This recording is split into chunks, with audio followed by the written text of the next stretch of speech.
പരിശുദ്ധ അമ്മയ്ക്കും 1000 നന്ദി. എൻ്റെ പേര് ആഷ്ന. ഞാൻ ഡയറക്റ്റ് UK നിന്നാണ് ഇന്ന് വരുന്നത്. ഞാനിവിടെ ഉടമ്പടി എടുക്കാനുണ്ടായ സംഭവം എന്താണെന്ന് വെച്ചിട്ടുണ്ടെങ്കിൽ, ഞാൻ എൻ്റെ അമ്മ വഴിയാണ് ഉടമ്പടിയെക്കുറിച്ച് ആദ്യം അറിയുന്നത്, കൃപാസനത്തെക്കുറിച്ച്. അങ്ങനെ കൃപാസനത്തെക്കുറിച്ച് അറിഞ്ഞതിന് ശേഷം ഞാൻ യൂട്യൂബിൽ ഓരോരുത്തരുടെ സാക്ഷ്യങ്ങൾ കാണാൻ തുടങ്ങി. അപ്പോൾ കൂടുതലായി എല്ലാവരുടെയും കാണുന്നത് എല്ലാവരും പുറത്തു പോകുന്നു, UK പോകുന്നു, എല്ലാവരും സെറ്റിലാവുന്നു, അങ്ങനത്തെ കാര്യങ്ങളാണ് കേൾക്കാൻ തുടങ്ങിയത്. അപ്പോൾ അതിലെല്ലാവരും OET IELTS ഒക്കെ എഴുതിയിട്ടാണ് പോകുന്നത്. അപ്പോൾ ഞാൻ വെറുതെ അമ്മയുടെ അടുത്ത് ഞാൻ പറഞ്ഞു, അമ്മേ എനിക്ക് UK പോകണം, പക്ഷേങ്കിൽ എനിക്ക് IELTS ഇല്ലാതെ എനിക്ക് വരണം, കാരണം എനിക്ക് IELTS എഴുതാൻ പേടിയാണ്, എനിക്ക് IELTS ഇല്ലാതെ UK ഒരു ജോബ് സെറ്റാക്കി തരണം എന്ന് പറഞ്ഞു. അപ്പം അങ്ങനെ ഇരിക്കുമ്പം പെട്ടെന്ന് ഒരു വട്ടം എനിക്ക് എൻ്റെ ഒരു ആൻറ്റി വിളിക്കുകയുണ്ടായി. ഞാനൊരു സ്പീച്ച് തെറാപ്പിസ്റ്റാണ്. അപ്പോൾ എൻ്റെ ആൻറ്റി വിളിച്ചിട്ട് പറഞ്ഞു, മോളെ ഇവിടെ ഒരു പ്രൈവറ്റായിട്ട് ഒരു സ്ഥലത്തേക്ക് ഇങ്ങനെ വേക്കൻസി ഉണ്ട്, ഒരു ആൻറ്റിയുടെ ഒരു ഫ്രണ്ട് ഇങ്ങനെ എടുക്കുന്നുണ്ട്, മോൾക്ക് വരാൻ താല്പര്യമുണ്ടോ എന്ന് ചോദിച്ചു.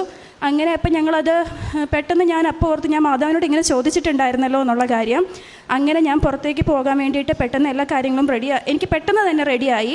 എൻ്റെ കൂടെയുള്ള ഫ്രണ്ട്സ് എല്ലാവരും സ്റ്റുഡൻറ്റ് വിസയിൽ പോയപ്പം എനിക്ക് ജോബ് വിസ തന്നെ റെഡി ആവുകയും അതും 5 വർഷത്തെ വിസ എനിക്ക് കിട്ടുകയും ഫാമിലീനെ കൊണ്ടുപോകാൻ പറ്റുകയും ചെയ്യും. അങ്ങനത്തെ ഒരു വിസ കിട്ടി. പക്ഷേ എന്താണെന്ന് വെച്ചിട്ടുണ്ടെങ്കിൽ, എനിക്ക് ആ ടൈമിൽ 1 വയസ്സിലൊരു കുഞ്ഞു മോളുണ്ടായിരുന്നു.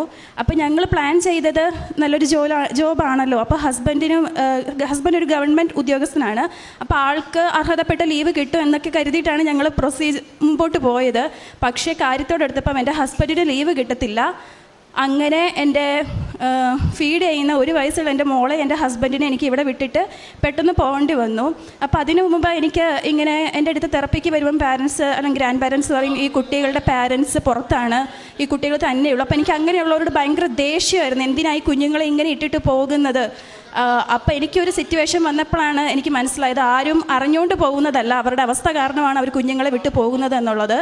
അങ്ങനെ ഞാൻ പുറത്തേക്ക് എത്തി. പക്ഷേ അവിടെ എത്തിക്കഴിഞ്ഞതിന് ശേഷം ഞാൻ മെൻ്റലി ഒത്തിരി ഡൗൺ ആയിപ്പോയി. കാരണം എൻ്റെ കുഞ്ഞു ഇല്ലാതെ എനിക്ക് പറ്റില്ല എന്ന് പറഞ്ഞൊരവസ്ഥ.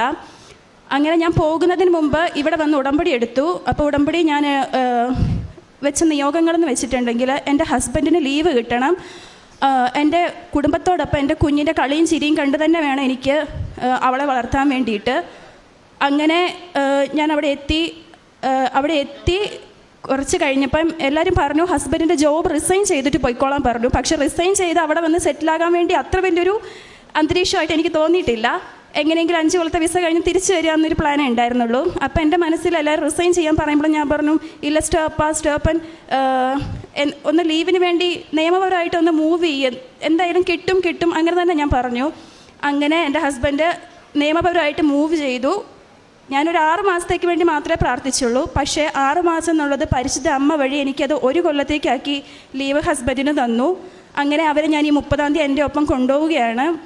പിന്നെ അടുത്തതായിട്ടുള്ള എൻ്റെ സാക്ഷി എന്താണെന്ന് വെച്ചിട്ടുണ്ടെങ്കിൽ, എൻ്റെ ഹസ്ബൻഡിൻ്റെ അമ്മയ്ക്ക് ഗോൾ ബ്ലാഡർ റിമൂവ് ചെയ്തൊരു വ്യക്തിയായിരുന്നു, സ്റ്റോൺ വന്നു നിറഞ്ഞിട്ട്. അതിനുശേഷം റെഗുലർ ചെക്കപ്പിൽ പോകുമ്പം അമ്മയ്ക്ക് ESR വാല്യൂ എപ്പോഴും ഹൈ ആയിട്ട് കാണിക്കും. അപ്പം നമ്മുടെ ബോഡിയിൽ എന്തെങ്കിലും ഇൻഫെക്ഷൻ ഉണ്ടെങ്കിൽ മാത്രമാണല്ലോ ESR വാല്യൂ ഹൈ ആയി കാണിക്കുക. പക്ഷെ നമുക്ക് ആ ഇൻഫെക്ഷൻ എന്താണെന്ന് കണ്ടുപിടിക്കാൻ കഴിയുന്നുണ്ടായിരുന്നില്ല.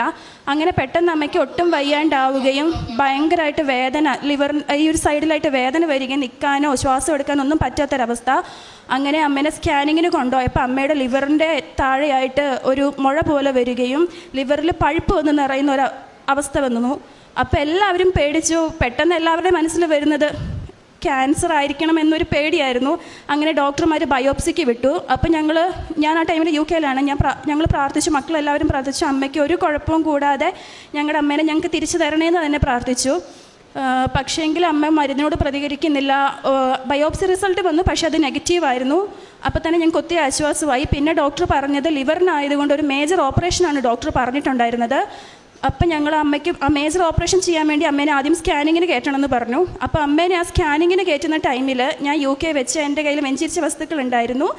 ആ വിശുദ്ധ വസ്തുക്കളിൽ ഞാൻ തൈലമെടുത്ത് എൻ്റെ ലിവറിൻ്റെ ആ സൈഡിലായിട്ട് ഞാൻ കുരിശ് വരയ്ക്കുകയും അമ്മയ്ക്ക് വേണ്ടി ഞാൻ ഉപ്പ് കഴിക്കുകയും ചെയ്തു.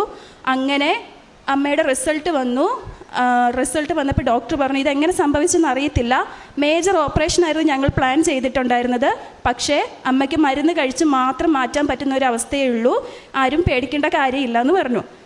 പിന്നെയുള്ള സാക്ഷി എന്താണെന്ന് വെച്ചിട്ടുണ്ടെങ്കിൽ, എൻ്റെ അനിയൻ അവന് 19 വയസ്സുള്ള ടൈമിൽ പെട്ടെന്ന് ടെമ്പറേച്ചർ കൂടിയിട്ട് സീഷർ ഫിറ്റ്സ് പോലെ വന്നു. അതും ഓരോ സെക്കൻഡിൽ എത്ര എണ്ണ വരുന്നത് നമുക്കത് പറയാൻ പറ്റത്തില്ല. അതുപോലെ അവൻ സ്റ്റേബിൾ ആകുന്നില്ല, വന്നുകൊണ്ടേ ഇരിക്കുകയാണ്. അപ്പോൾ അവനെ പെട്ടെന്ന് ICUവിൽ അഡ്മിറ്റ് ചെയ്തു. അപ്പോൾ അത് ഡോക്ടർ പറഞ്ഞു കുറച്ചുകൂടെ വൈകിയിരുന്നെങ്കിൽ അവനെ കിട്ടത്തില്ലായിരുന്നു തന്നെ പറഞ്ഞു. അപ്പോൾ അമ്മയോട് പറഞ്ഞു, അമ്മ മാതാവേ ഞങ്ങൾക്ക് എന്താ ചെയ്യേണ്ടതെന്ന് അറിയത്തില്ല. ഡോക്ടർ പറഞ്ഞത് ഒരു മനുഷ്യന് ഒരു ഫിറ്റ്സ് വരിക എന്ന് പറയുന്ന ഒരു കാര്യം എന്ന് പറഞ്ഞിട്ടുണ്ടെങ്കിൽ ഒരു കുട്ടിയായിരിക്കുന്ന ടൈമിൽ 5 വയസ്സ് വരെയാണ് ഒരു ഫിറ്റ്സിൻ്റെ ഒരു പ്രായപരിധി എന്ന് പറഞ്ഞത്. പക്ഷേ ഇതെങ്ങനെയാണ് വന്നത്, ഇതെന്താ ചെയ്യേണ്ടതെന്ന് അറിയത്തില്ല എന്ന് പറഞ്ഞു. അങ്ങനെ അവൻ 3 ദിവസം ICUവിലായിരുന്നു. അവന് ബോധം ഉണ്ടായിരുന്നില്ല. ആ ഒരവസ്ഥ പറയാൻ പറ്റുന്നില്ല. അങ്ങനെ ഞങ്ങളെല്ലാവരും പേടിച്ചു പോയി. അപ്പം ഞാൻ അമ്മ മാതാവിനോട് പറഞ്ഞു, എൻ്റെ സഹോദരന് ഒരു കുഴപ്പവും കൂടാതെ അവരെ ഞങ്ങൾക്ക് പൂർണ്ണ ആരോഗ്യത്തോടെ തിരിച്ചു തരിക, ഫിറ്റ്സ് പൂർണ്ണമായിട്ട് എടുത്ത് മാറ്റണം. അപ്പം ഡോക്ടർ പറഞ്ഞത് ഇവൻ ലൈഫ് ലോങ് മരുന്ന് കണ്ടിന്യൂ ചെയ്യേണ്ടി വരും. നമുക്കറിയാം ഫിറ്റ്സ് എന്ന ഒരവസ്ഥ വന്നാൽ നമ്മൾ എത്ര ആൾക്കാർ പറഞ്ഞാലും ഫിറ്റ്സ് ആ ഒരു നമുക്ക് ഭയങ്കര ഒരു നെഗറ്റീവാണ്, അവന് വയ്യല്ലോ. അങ്ങനെ അമ്മ മാതാവിനോട് ഞങ്ങൾ പറഞ്ഞു, ഞാൻ വന്ന് സാക്ഷ്യം പറഞ്ഞോളാം അമ്മ, എൻ്റെ അനിയന് ഒരു കുഴപ്പവും കൂടാതെ അവനെ ഞങ്ങൾക്ക് തിരിച്ചു തരണേന്ന് പറഞ്ഞു. അങ്ങനെ എൻ്റെ അനിയന് അവർ ലൈഫ് ലോങ് മരുന്ന് വേണമെന്ന് പറഞ്ഞെടുത്ത് ഒരു കുഴപ്പവും കൂടാതെ ഇതിപ്പം 2 കൊല്ലമായി അവന് ഒരു കുഴപ്പവും കൂടാതെ എൻ്റെ സഹോദരൻ പൂർണ്ണ ആരോഗ്യവാനായിട്ട് നടക്കുന്നു. പിന്നെ ഞാൻ അവിടെ ഉണ്ടായിരുന്ന ടൈമിൽ തന്നെ ഞാൻ വീടിന് വേണ്ടി ഒത്തിരി അന്വേഷിച്ച് നടക്കുക. UK-യിലുള്ളവർക്കറിയാം, നമുക്കൊരു കുഞ്ഞുണ്ടെന്ന് പറഞ്ഞാൽ ആദ്യം അവർ പറയും ഓക്കെ നിങ്ങളുടെ ആപ്ലിക്കേഷൻ റിജക്റ്റഡ് ആണ്, പറ്റത്തില്ല, ലാൻഡ് ലോഡർക്ക് ഇഷ്ടമല്ല എന്ന് പറയും, അക്സെപ്റ്റ് ചെയ്യാൻ പറ്റില്ല. പിന്നെ ഡബിൾ ബെഡ്റൂം ഉള്ള വീട് കിട്ടി കുഞ്ഞിനെ അക്സെപ്റ്റ് ചെയ്ത് അവർ പറയും നിങ്ങളുടെ ആനുവൽ ഇൻകം അത് മീറ്റപ്പ് ആവുന്നില്ല എന്ന് പറയും. അപ്പോൾ എന്നോട് എൻ്റെ ഫ്രണ്ട്സൊക്കെ പറഞ്ഞു, നീ ഒരു കാര്യം ചെയ്യുക, നിനക്ക് കുഞ്ഞില്ല എന്ന് പറഞ്ഞിട്ട് നീ ഒരു സിംഗിൾ ബെഡ്റൂം ഉള്ളത് എടുക്കുക. അപ്പോൾ ഞാൻ അമ്മ മാധവനോട് പറഞ്ഞു, അമ്മ എനിക്ക് കള്ളത്തരം പറഞ്ഞെടുക്കാൻ എനിക്ക് പേടിയാണ്, ഞാൻ ഇനി പോകുന്ന വ്യൂയിങ്ങിന് എനിക്ക് മുമ്പേ അമ്മ പോയിട്ട് അവരോട് സംസാരിച്ചോളുക, അമ്മ വീട് കണ്ടോളുക, എനിക്ക് കുഞ്ഞുണ്ടെന്ന് അവരറിയണം, എനിക്ക് ഇത്ര ആനുവൽ ഇൻകം ഉള്ളതെന്നും അവരറിയണം, എനിക്ക് വീട് കിട്ടിയേ പറ്റൂ. അത് ഞാൻ ഡേറ്റ് ഇട്ട് പ്രാർത്ഥിച്ചു, മാർച്ച് 30 എന്നുള്ളത്. എനിക്ക് ഫെബ്രുവരി 10 ആയപ്പം സിംഗിൾ ബെഡ്റൂം തന്നെ എൻ്റെ കുഞ്ഞിനെ സ്വീകരിച്ച് എൻ്റെ ആനുവൽ ഇൻകമത്തിൽ എനിക്ക് ഒരു വീട് തന്നു. അതുപോലെ ഞാൻ മാതാവിനോട് പറഞ്ഞിട്ടുണ്ടായിരുന്നു, എനിക്ക് എൻ്റെ വിശ്വാസ ജീവിതം മുമ്പോട്ട് കൊണ്ടുപോകാനായിട്ട് എനിക്ക് പള്ളിയിൽ പോകണം, കുർബാന കാണണം, കുമ്പസാരിക്കണം. അപ്പം ഞാൻ ഒരു കുലത്തോളമായിട്ട് എനിക്കത് കണ്ടുപിടിക്കാൻ പറ്റുന്നില്ലായിരുന്നു.